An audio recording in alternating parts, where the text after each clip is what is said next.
Bismillahirrahmanirrahim. Assalamualaikum warahmatullahi wabarakatuh.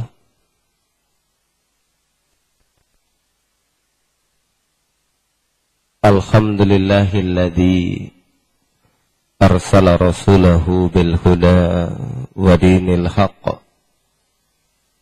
liyudhhirahu 'alad dini kullihi wa kafa billahi shahida. Ashhadu an la ilaha illallah wahdahu la syarika lah wa ashhadu anna Muhammadan abduhu wa rasuluhu alladzi la nabiyya ba'da, amma ba'd. Saudara dan saudariku rahimakumullah, alhamdulillah kita bersyukur karena Allah Subhanahu wa ta'ala masih memberikan kita kesempatan menikmati hidup. Kita masih diberikan kemampuan menjalankan rutinitas harian kita dari pagi hari hingga saat ini. Dan alhamdulillah kita pun juga diberikan kesempatan untuk memaksimalkan kebaikan-kebaikan kita melalui peribadatan yang kita lakukan maupun pembelajaran keilmuan yang senantiasa kita lakukan pada malam hari ini. Dan mudah-mudahan itu semua menghantarkan kita semua di dalam meraih ridhanya Allah Subhanahu wa ta'ala. Salawat dan salam senantiasa Allah curahkan untuk suri tauladan manusia Muhammad ibnu Abdullah Rasulullah sallallahu alaihi wa alihi wasallam. Semoga di akhirat kelak kita termasuk di antara orang-orang yang dimudahkan mendapatkan syafaat Allah melaluinya. Saudara dan saudari, malam hari ini insyaallah kita akan masuk ke pembahasan hadis nomor 577. Silahkan yang membawa kitabnya.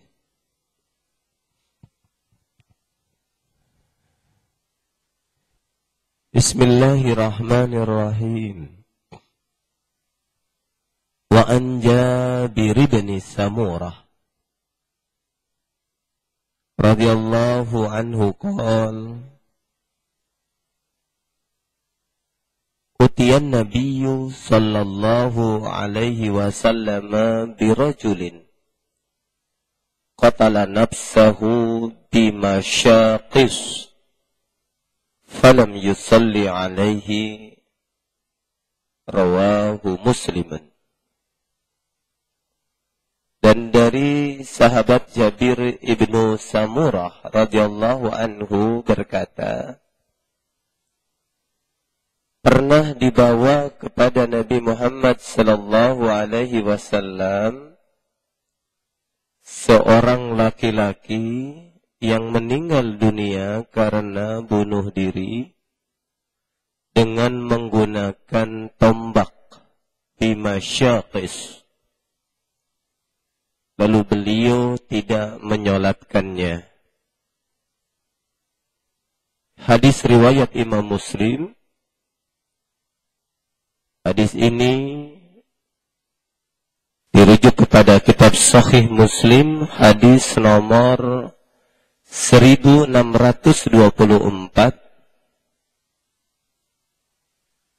yang ada di juz yang kelima halaman 109.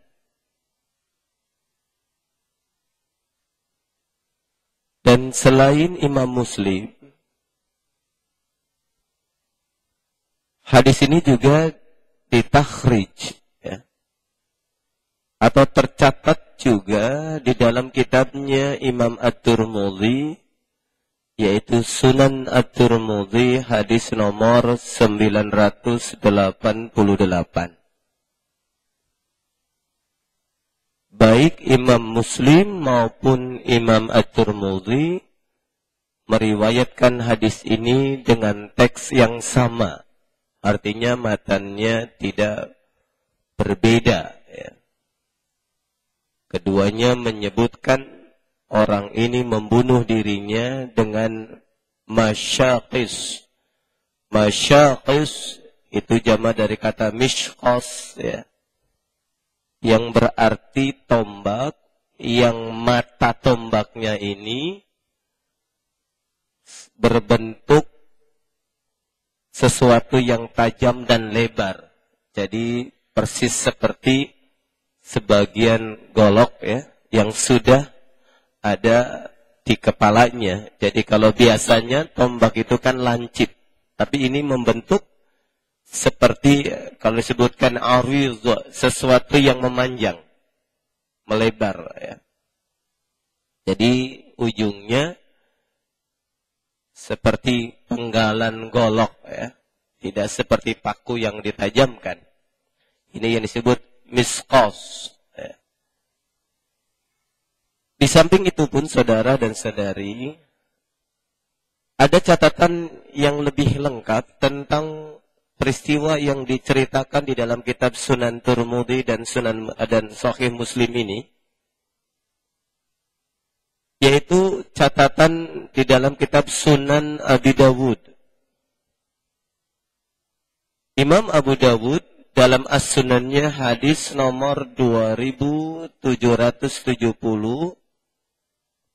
menuliskan peristiwa atau dalam tanda kutip asbabul wurud, setting kondisional yang terjadi sebagaimana yang terdapat di dalam Sahih Muslim nomor 1624 ini. Lalu bagaimana penjelasan atau kondisi yang menjadi penghantar adanya peristiwa ini? Ini diceritakan dari sahabat Jabir bin Samurah. Qala, dia berkata, ya, ada seseorang yang mengalami sakit, maridha, rajulun fasih alaihi, faja'a jaruhu ila Rasulillah sallallahu alaihi wasallam. Ada seorang lelaki yang mengalami sakit, kemudian keluarganya menjerit-jerit karena sakitnya orang ini.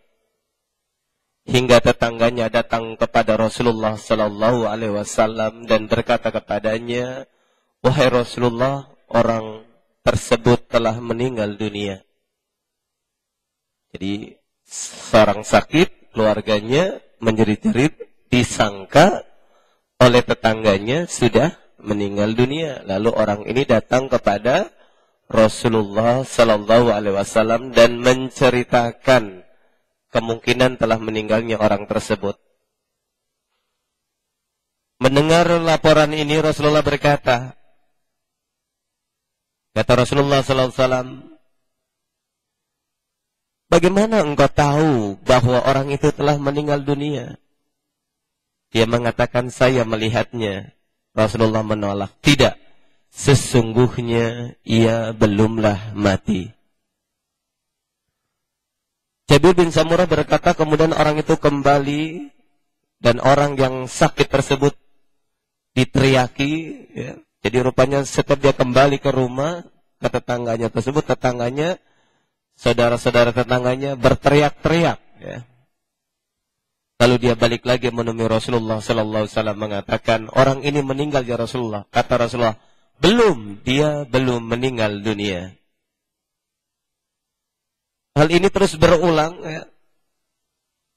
Sampai kemudian, ya, istrinya berkata, pergilah kepada Rasulullah Sallallahu Alaihi Wasallam dan beritahukan kepada beliau. Lalu orang itu berkata, ya Allah, laknatlah dia. Jabir bin Samurah berkata, kemudian orang itu pergi dan ia pun melihat orang yang sakit tersebut telah menyembelih dirinya menggunakan anak panah bermata lebar yang disebut dengan mishqas.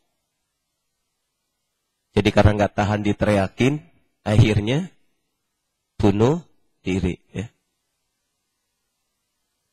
Setelah itu orang ini datang kepada Rasulullah Sallallahu Alaihi Wasallam menceritakan tentang telah meninggalnya tetangganya ini. Jadi 3 kali ya, berulang-ulang. Baru Rasul bertanya, bagaimana engkau mengetahuinya? Saya telah melihat sendiri ya Rasulullah bahwa orang ini telah membunuh dirinya menggunakan mishkos. Mishkos ini tadi yaitu anak panah yang bermata lebar dan tajam. Mishkos. Setelah itu Rasulullah Sallallahu Alaihi Wasallam, sebagaimana diceritakan oleh sahabat Jabir bin Samurah, ketika jenazah ini dibawa kepada Rasulullah untuk disolatkan, Rasulullah Sallallahu Alaihi Wasallam tidak mau mensolatinya. Saudara dirahmati Allah Subhanahu Wa Taala, jadi ini pembunuhan diri yang tegel ya, tega betul. Karena kan kalau bunuhnya ditembak mungkin cepat meledaknya ya. Tapi kalau ngorok sendiri, na'udzubillah min dzalik ya. Tapi itu memang terjadi sekarang. Ya. Belum lama ada sebuah berita menarik. Seorang evangelis dari California, dia memiliki radio ya. Di sana dia mengatakan bahwa kiamat akan terjadi tahun 2011. 2011 tanggal 21 Mei 2011 kiamat kata dia. Ternyata tidak terjadi. Dia umumkan di radionya, mohon maaf, pengumuman kiamat diundur. Jadi tanggal berapa? 21 Oktober 2011. Diumumkan lagi lewat radio. Dan dia mempromosikan kemungkinan terjadinya kiamat ini sampai menghabiskan jutaan dolar Amerika. Nah, ternyata pada tanggal yang ditentukan 21 tidak terjadi juga. Ya. Namun ada catatan menarik. Saya membaca di Tempo Interaktif ya. Pendeta yang bernama Harold Camping ini, ya. Ternyata ada juga orang yang mempercayainya sehingga ditemukan ada seorang wanita, seorang ibu ya, bernama Lynn Benedetto dari Amerika yang mengajak 2 putrinya berumur 11 dan 14 tahun untuk tidur bersama dengannya, dan satu persatu digorok lehernya. Disayat satu-satu dan meninggal. Cuman ketika dia mau membunuh dirinya, keburu adanya polisi sehingga tidak diceritakan dia meninggal atau tidak. Dan ini peristiwa pembunuhan yang luar biasa saudara ya. Hanya termakan isu rencana akan adanya kiamat. Dan ternyata informasi kiamat akan terjadi ini di sebagian suku Maya kuno dari Meksiko itu memprediksikan tanggal 21 Desember 2012 juga akan terjadi. Jadi tahun besok ya. Tapi saya sangat yakin ini adalah dusta ya. Tapi di Prancis sudah ada indikasi orang-orang mendatangi sebuah tempat yang disebut Bugarah, karena di dalam nubuat suku Maya kuno, satu-satunya tempat yang tidak hancur saat kiamat, itu adanya di Prancis Selatan. Ya. Inilah dalam tanda kutip, agama kalau tidak dibimbing wahyu memang keblinger ya saudara ya. Ya. Sebagaimana keblingernya orang-orang yang mewariskan hartanya kepada binatang ya, ada anjing punya kekayaan triliunan gara-gara bosnya meninggal dunia, nggak punya keturunan, lalu diberikan ke anjingnya. Namanya anjing punya miliaran dan triliunan juga nggak ngerti saudara, makanya tulang-tulang juga ya. Tapi memang begitulah akal pikiran ini tertutup ya dengan adanya ketiadaan iman. Nah, kembali ke masalah ini saudara. Jadi Rasulullah bertanya, bagaimana mungkin engkau tahu orang itu telah meninggal dunia? Karena dia sudah berulang-ulang, Rasulullah dia meninggal, Rasulullah meninggal. Kata Rasulullah belum. Terakhir mengatakan, ya Saya telah melihat dengan kepala mata saya sendiri, orang itu telah menyembelih dirinya dengan miskos. Miskos itu adalah anak panah yang bermata lebar ya, dan tajam, seperti penggalan golok. Saudara dan saudari ikhwan akhwat fillah rahimakumullah, hadis ini oleh Imam An-Nawawi ya, di dalam kitab Syarah Muslim ya. Karena memang hadis ini diriwayatkan oleh Imam Muslim, Imam At-Tirmidzi dan Abu Dawud. Imam Bukhari tidak meriwayatkan hadis ini. Imam Nawawi rahimahullah ya, yang dikenal dengan Abu Zakaria ya, dia digelari Abu Zakaria padahal dia nggak punya anak, tetapi karena nama aslinya Yahya ibnu Syaraf An-Nawawi, ulama yang lahir di tahun 631 Hijriah di Bukit Golan, Syria, perbatasan dengan Israel hari ini. Itu namanya Yahya, karena di dalam Quran Yahya itu digelari Abu Zakaria, maka dia dikenal di kalangan fuqaha dengan panggilan Abu Zakaria. Nah, Imam Nawawi rahimahullah ketika menjelaskan hadis ini, ya, beliau menjelaskan ya, yang pertama, hadis ini adalah dalil bagi orang yang berpendapat tidak ada sholat jenazah bagi orang yang membunuh dirinya karena kemaksiatan. Dan menurut Imam Nawawi, pendapat ini merupakan pendapat yang dijadikan madhab ya, atau menjadi pendapat yang diikuti. Madhab itu adalah pendapat yang diikuti. Karena ada juga pendapat yang tidak diikuti, tidak menjadi madhab. Seperti Sufyan Ats-Tsauri, itu dia punya pendapat tetapi tidak diikuti, karena memiliki kemiripan dengan Imam Syafi'i. Pendapat ini merupakan mazhabnya Umar bin Abdul Aziz dan Al-Auza'i. Jadi kata Umar bin Abdul Aziz, yang dikenal dengan Khulafaur Rasyidin kelima karena keadilannya, ya. Dan Imam Al-Auza'i berpendapat orang yang mati bunuh diri tidak boleh disolati. Sedangkan Imam An-Nakhai, Al-Hasan, Qatadah, Imam Malik, Abu Hanifah dan Asy-Syafi'i, menurut Imam Nawawi berpendapat bahwa mereka masih boleh disolati. Ya. Lalu apa yang menjadi alasannya? Imam Syafi'i rahimahullah misalkan menjadikan hadis yang menjelaskan tentang tidak sholatnya Rasulullah Sallallahu Alaihi Wasallam kepada orang yang berhutang, sementara Rasulullah membiarkan, mengizinkan sahabat-sahabat yang lain untuk mensolati jenazah yang berhutang ini. Inilah dalil yang dijadikan rujukan sebagai dasar penetapan hukum adanya kesamaan orang yang membunuh dirinya. Jadi masih boleh disolatkan.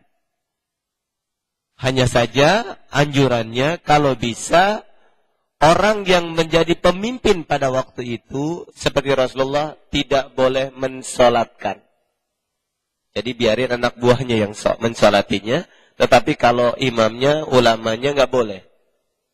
Alasannya apa? Sebagai jazron linnasi an misli fi'lihi, sebagai celaan sekaligus peringatan bagi manusia untuk tidak melakukan perbuatan yang serupa.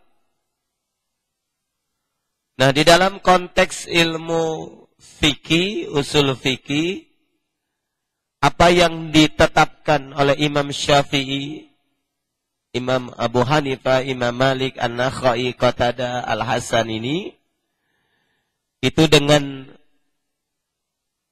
istilah dikenal dengan istilah qiyas. Ya. Qiyas itu adalah menyerupakan sebuah keadaan dengan keadaan yang lain. Keadaan yang diserupakan belum memiliki hukum, atau paling tidak memiliki kesamaan model hukum dengan sesuatu yang diserupakannya. Ya, qiyas dalam bahasa Indonesia, qiyas disebut analogi hukum. Nah, saudara dan saudari ikhwanah fillah rahimakumullah, ini penjelasan Imam Nawawi dalam kitab Syarah Muslim ketika menjelaskan tentang makna hadis ini. Kemudian yang kedua, saudara, adanya perbedaan pendapat ulama tentang disolati tidaknya jenazah seseorang yang membunuh dirinya ini, tidaklah menafikan adanya kesamaan pendapat bahwa mereka bersepakat hukum membunuh diri adalah dosa yang besar. Penegasan bahwa hukum membunuh diri itu dosa besar, ini diterangkan di dalam beberapa hadis Rasulullah Sallallahu Alaihi Wasallam. Misalkan yang pertama dari sahabat Sabit bin Dohak.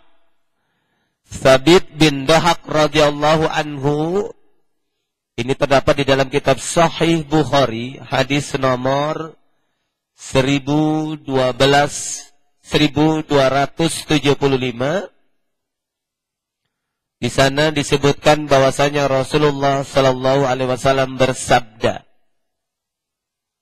Apa sabdanya? Man halafa bimillati ghairil islami kadziban muta'ammidan. Barang siapa yang bersumpah setia dengan agama selain Islam secara dusta dan sengaja, kama qala fahuwa kama qala wa man qatala nafsahu bihadidatin,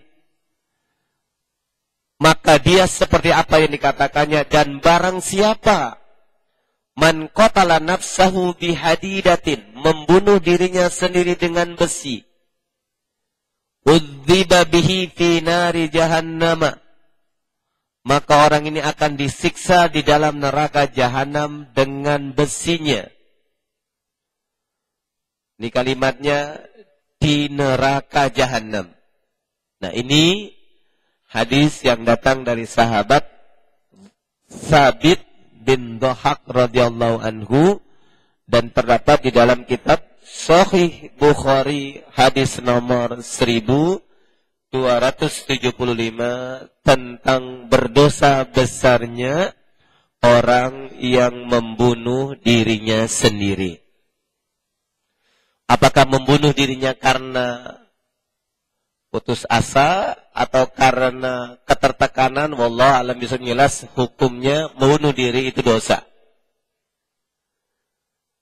Di dalam lanjutan keterangan hadis Sahih Bukhari nomor 1275 ini, di sana disebutkan adanya firman Allah Subhanahu wa taala terhadap orang yang membunuh dirinya. Kata Allah Subhanahu wa taala, badaroni abdi binafsihi haramtu alaihil jannah. Hambaku yang membunuh diri, ya, hambaku yang telah membunuh dirinya itu telah mendahului aku dalam hal nyawanya, sehingga aku haramkan baginya surga. Kalau menurut keterangan tambahan adanya hadis qudsi tentang firman Allah yang menyebutkan Allah mengharamkan orang membunuh dirinya ke surga, maka berarti masuk nerakanya orang yang bunuh diri ini adalah abadan, selama-lamanya, alias tidak lagi diampuni. Kemudian yang kedua, saudara, hadis datang dari sahabat Abu Hurairah radhiyallahu anhu. Hadis dari sahabat Abu Hurairah ini juga masih terdapat di dalam kitab Sahih Bukhari dan juga Sahih Muslim atau dikatakan muttafaqun alaihi. Di sini lebih tegas, ya.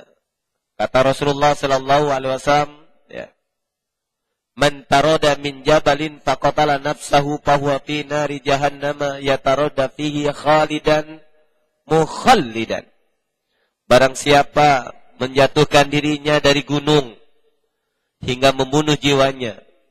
Kalau sekarang mungkin tidak jatuh dari gunung, saudara, tapi loncat dari hotel, dari gedung, ya. Di Dubai itu ada orang terjun, orang Asia, dari Burju, dari hotel gedung tertinggi di dunia. Ya, karena sekarang gedung tertinggi di dunia setelah runtuhnya menara WTC, ya, itu adanya di daerah Arab, dan rencananya Saudi Arabia melalui salah satu anak rajanya mau bikin menara yang menyaingi, bikin hotel atau gedung tertinggi lebih dari 1 kilometer di atas laut. Waduh, kejar-kejaran, ya. Memang orang Arab sekarang banyak yang ngeblinger, punya duit, yang dibeli adalah Manchester City, gitu ya, modalin biayai orang-orang main bola sampai triliunan, yang kerjaannya maksiat di tahun baru itu pada maksiat mereka. Tapi yang gaji itu duitnya orang-orang Arab. Na'udzubillah min dzalik, ya.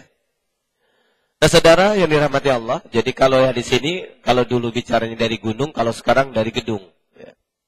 Kemudian Rasulullah juga mengatakan, maka ia akan jatuh ke neraka jahanam, ia kekal serta abadi di dalamnya selama-lamanya. Terus yang kedua, barang siapa menenggak racun hingga meninggal dunia,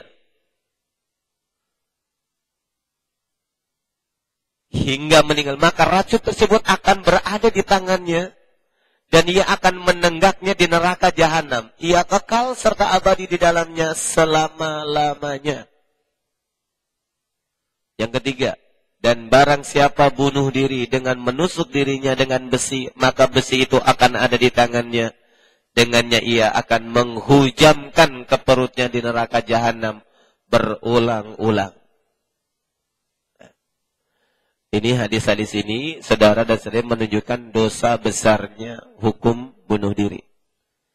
Jadi dengan demikian, walaupun yang pertama, ulama berbeda pendapat tentang masih boleh tidaknya seseorang yang bunuh diri disolatkan tidaknya, tetapi mereka masih bersepakat bahwa hukum bunuh diri itu adalah dosa yang besar dan bisa menghantarkan seseorang masuk neraka jahanam.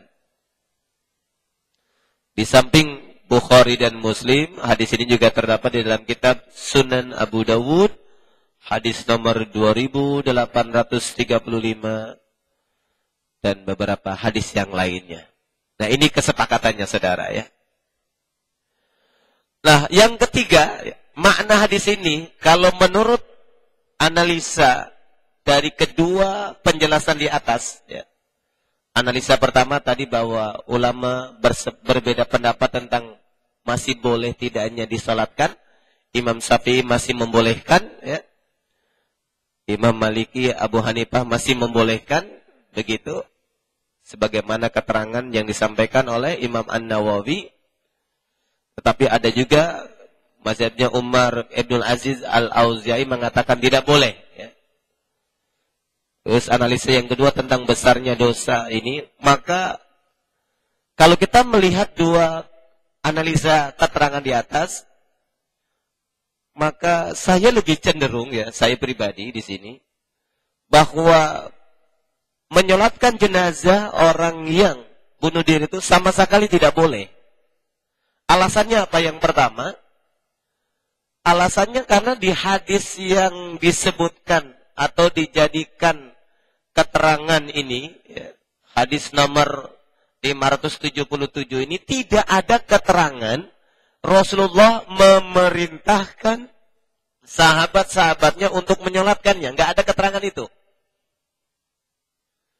Dan kedua, alasan kedua, keterangan yang dijadikan referensi, analogi hukum yang ditetapkan oleh imam seperti Abu Hanifah, bahkan Imam Malik dan ataupun Imam Syafi'i, menurut saya pribadi agak kurang tepat untuk urusan ini. Kenapa? Karena menyamakan orang berhutang dengan bunuh diri itu tidak pas. Kalau tentang orang berhutang, Rasulullah masih memungkinkan adanya yang menutupi hutangnya. Sebagaimana dulu penjelasan tentang hutang, kan hutang ada dua. Ada hutang orang yang memang berniat ingin membayarnya tetapi tidak memiliki kemampuan, berusaha membayarnya hingga mati, maka orang ini kalau dia tidak mampu sama sekali, Allah dan Rasulnya yang akan menjadi penanggungnya. Kedua, adanya hutang yang memang sengaja berhutang dan tidak punya rencana untuk membayar, atau dalam bahasa Arab at-tasahul, memudah-mudahkan urusan hutang, maka yang ini akan diambil kebaikannya. Dengan demikian orang berhutang masih mungkin ditetapkan adanya sholat karena memang ada yang bertanggung jawab. Tapi kalau bunuh diri, siapa yang mau menanggung dosa bunuh dirinya? Nggak ada. Ya. Jadi kalau saya memperhatikan analisa hadis tadi, kayaknya mohon maaf, boleh dong kita berbeda pendapat ya.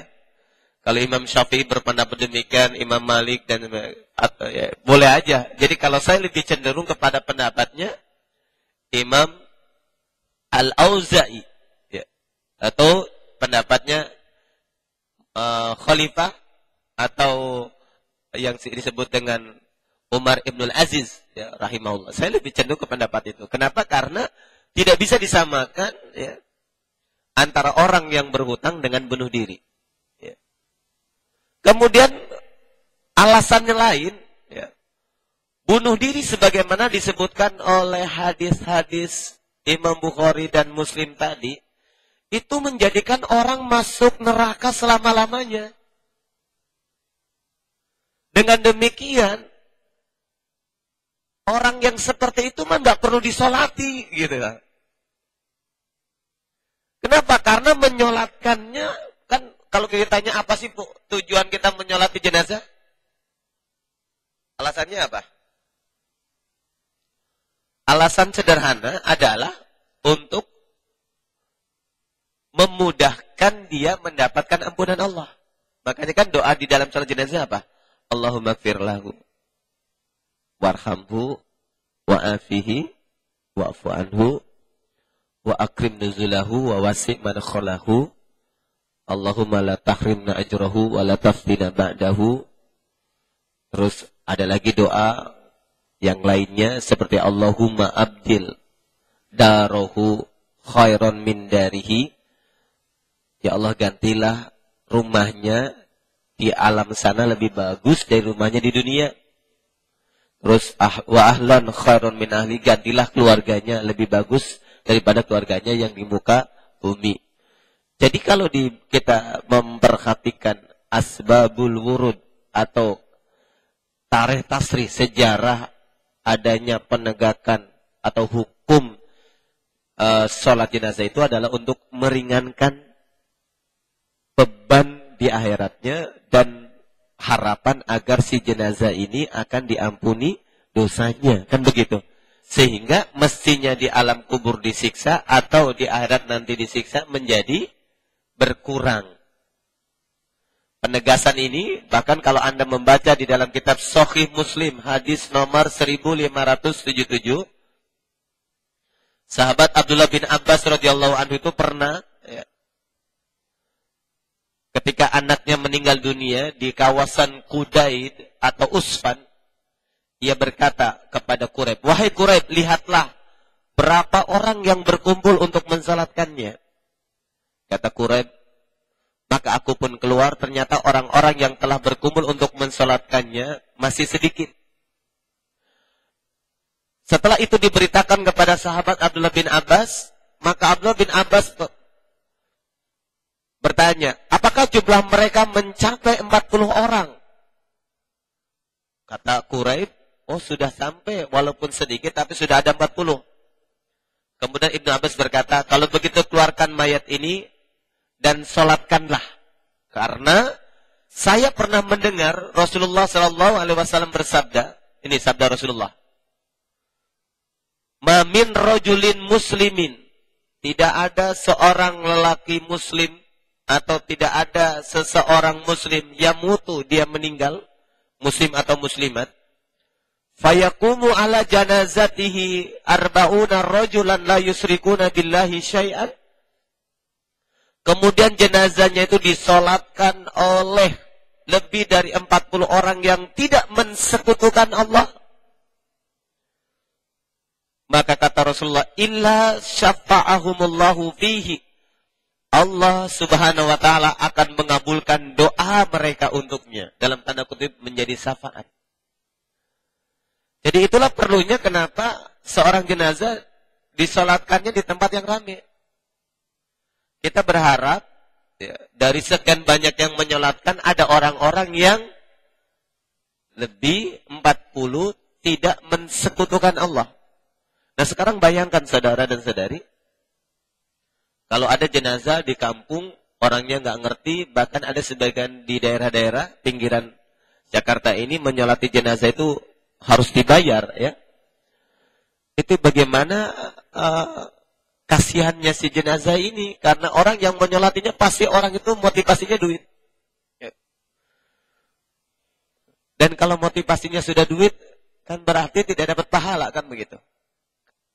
Kenapa? Karena mensolatkan jenazah itu sama dengan azan.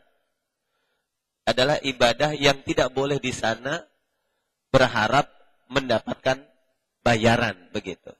Itu sama sekali dilarang. Nah, saudara dan saudari Ikhwan fillah rahimakumullah.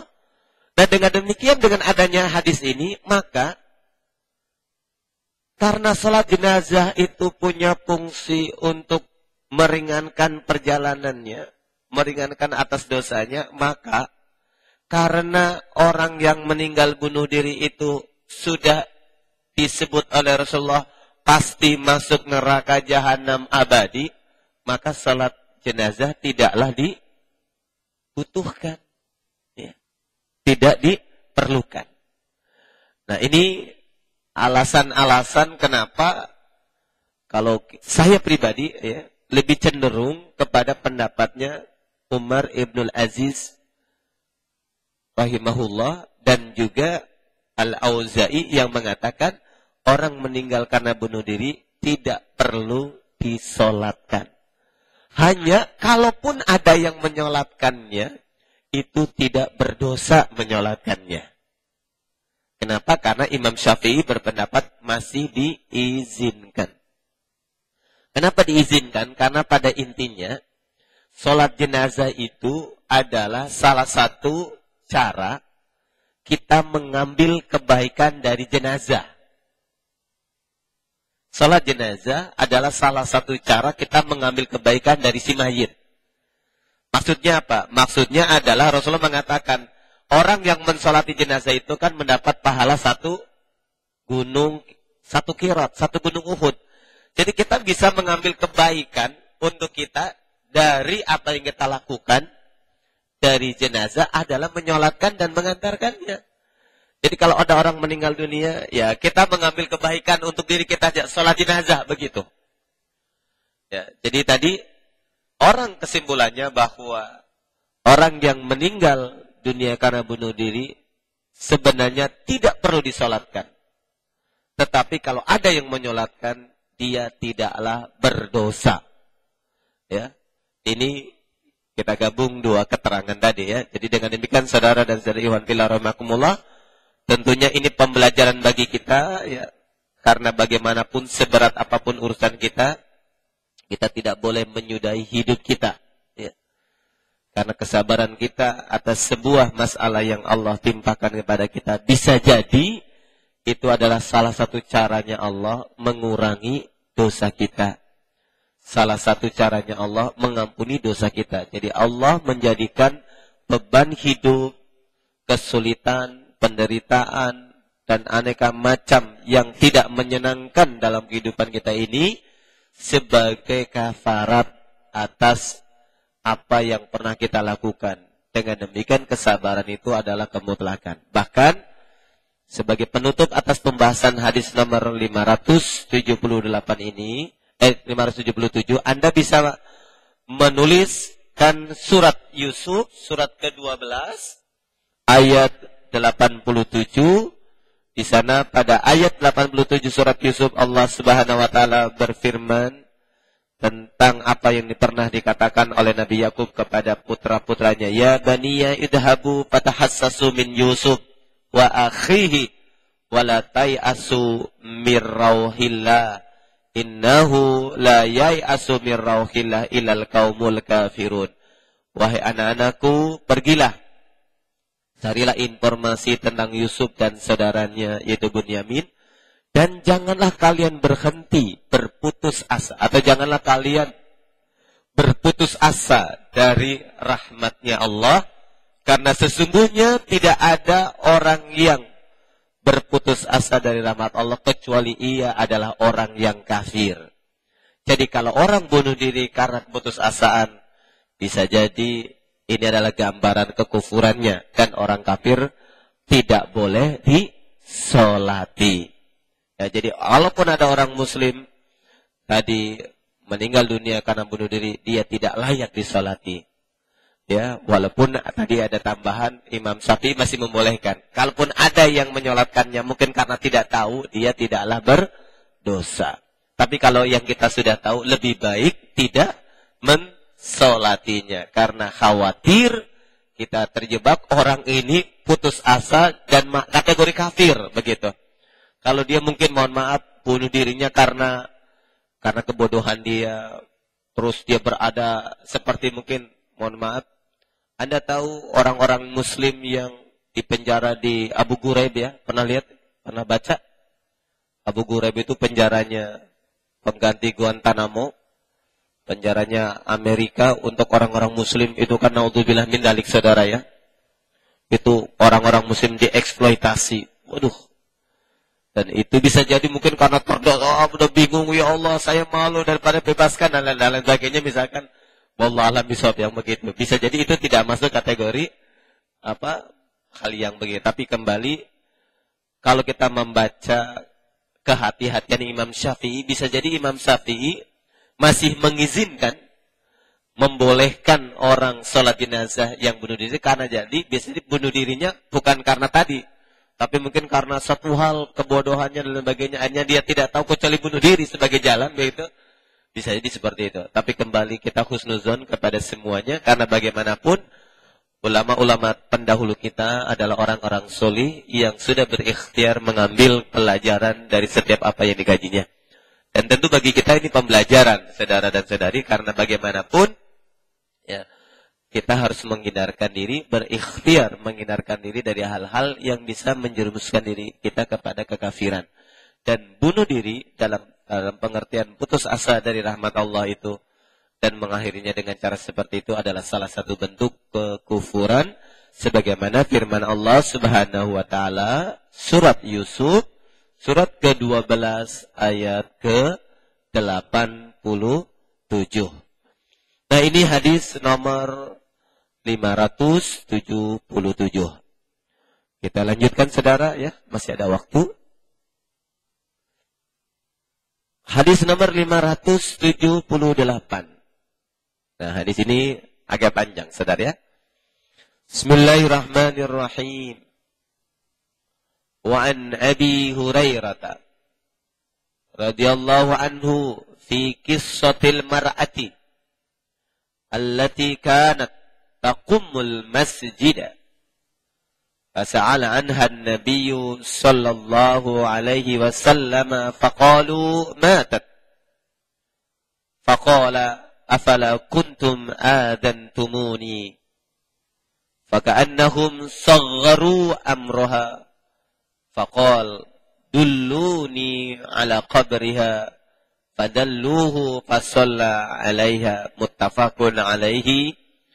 وزاد مسلم ثم قال إن هذه القبور مملوءة ظلمة على أهلها وإن الله ينورها لهم bisolati alaihim. Dari Abu Hurairah radhiyallahu anhu tentang kisah seorang wanita yang biasa membersihkan masjid. Nabi Shallallahu Alaihi Wasallam menanyakan wanita tersebut, lalu para sahabat menjawab, ia telah meninggal dunia. Maka beliau bersabda, mengapa kalian tidak memberitahukan kematiannya kepadaku? Mereka seakan-akan meremehkan urusan yang berkaitan dengan wanita yang menjaga atau mengurus masjid ini. Lalu Rasulullah Shallallahu Alaihi Wasallam bersabda, tunjukkan kepadaku di mana makamnya. Lalu mereka menunjukkannya, kemudian Rasulullah Shallallahu Alaihi Wasallam menyolatkannya, dalam tanda kutip, menyolatkannya di atas kuburan. Hadis ini disepakati oleh Imam Bukhari dan Muslim akan kesahihannya.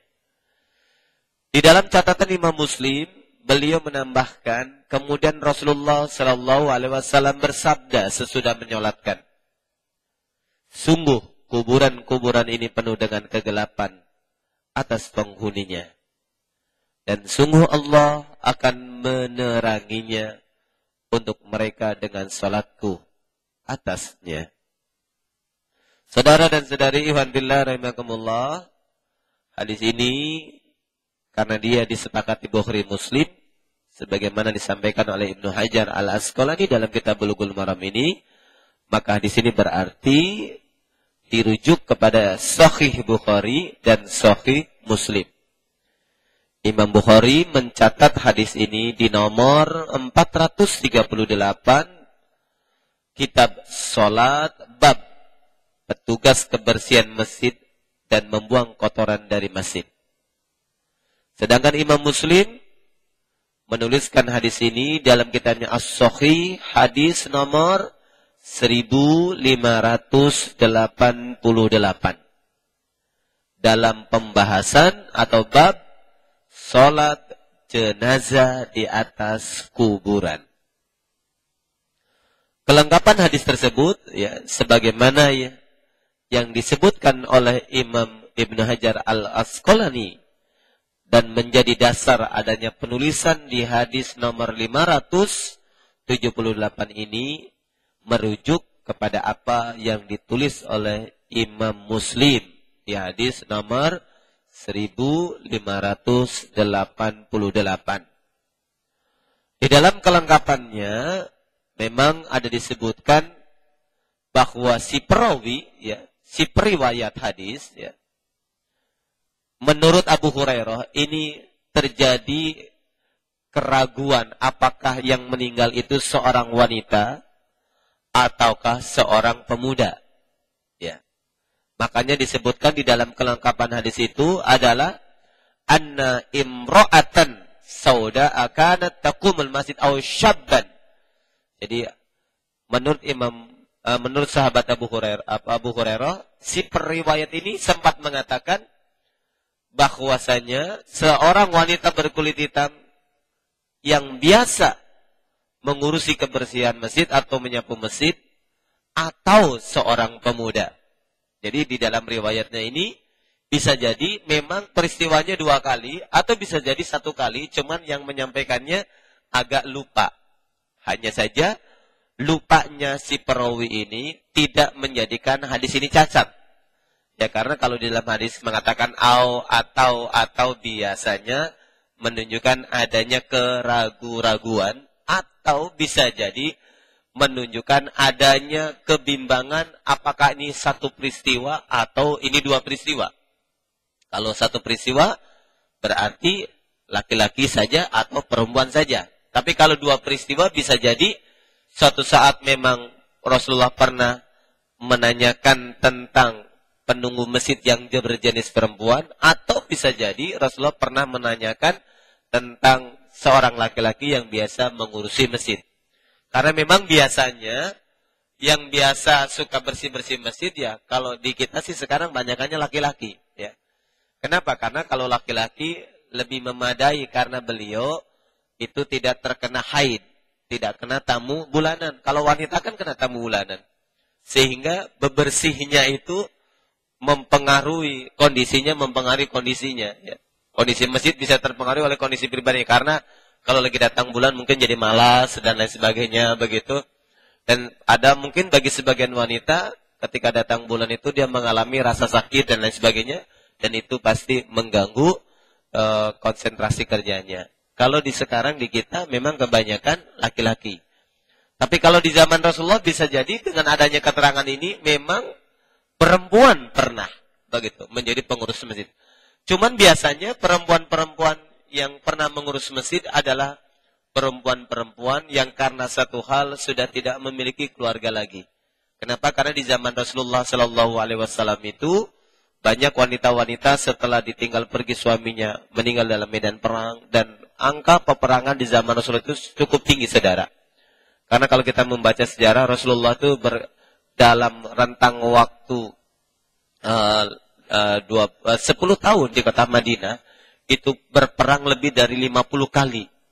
Artinya dalam 1 tahun, itu kalau 50 kali, 1 tahun, kalau cuma 10 tahun, itu lebih dari 5 kali perang, saudara.